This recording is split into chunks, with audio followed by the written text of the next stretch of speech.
Issues in the petroleum sector are not new to President Muhammadu Buhari. In fact, observers will say that some of the people in this meeting may have been novices in the oil sector when the president served this country as petroleum minister, and so he cannot stand and watch while things go awry, hence the need for this meeting.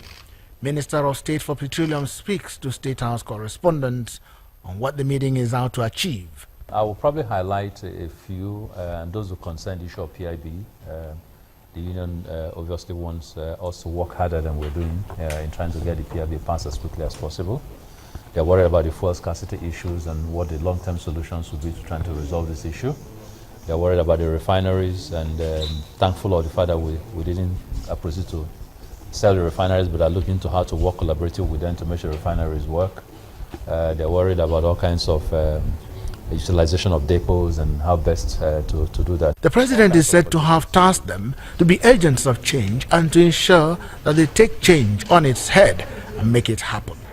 On the current fuel queues and when it will disappear. One of the trainings I have is not that of a magician, but I'm working very hard to ensure that some of those issues go away. And let's be honest, in the 5-6 months that we've been here, NNPC's moved from being a 50% importer of products to basically a 100% importer.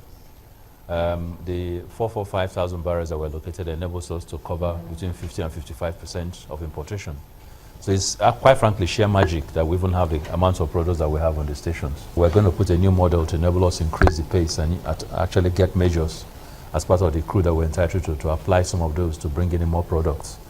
So that the role of NNPC will sort of go back to what it has the capacity to do, and the measures to take over the balance of that in terms of importation.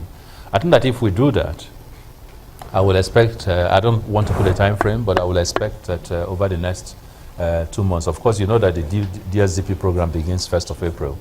So over the next 2 months we should see, quite frankly, complete elimination of this. Our strategy is that whatever is produced in the refinery, as we begin to kit them up, will not go for sale. We're going to put that into strategic reserves. Because the key problem here is because there's no reserve. Anytime there is a gap in supply, it hits us. So we're going to dedicate the next couple of months to moving all the products that we produce at the refineries into strategic reserves so that we can pile up some reserve position. And that will help the situation. Believe me, we're working as hard as we can. It's giving me sleepless nights and my team sleepless nights, and we're all committed to making sure that this goes away. Nigerians should please just bear with us. The national president of Nigeria Union of Petroleum and Natural Gas, NUPENG, gives his impression about the meeting. Keenly, we talked much more on the issues of the corruption in the oil and gas sector, vis-a-vis the product allocations, which we are trying to look jointly together.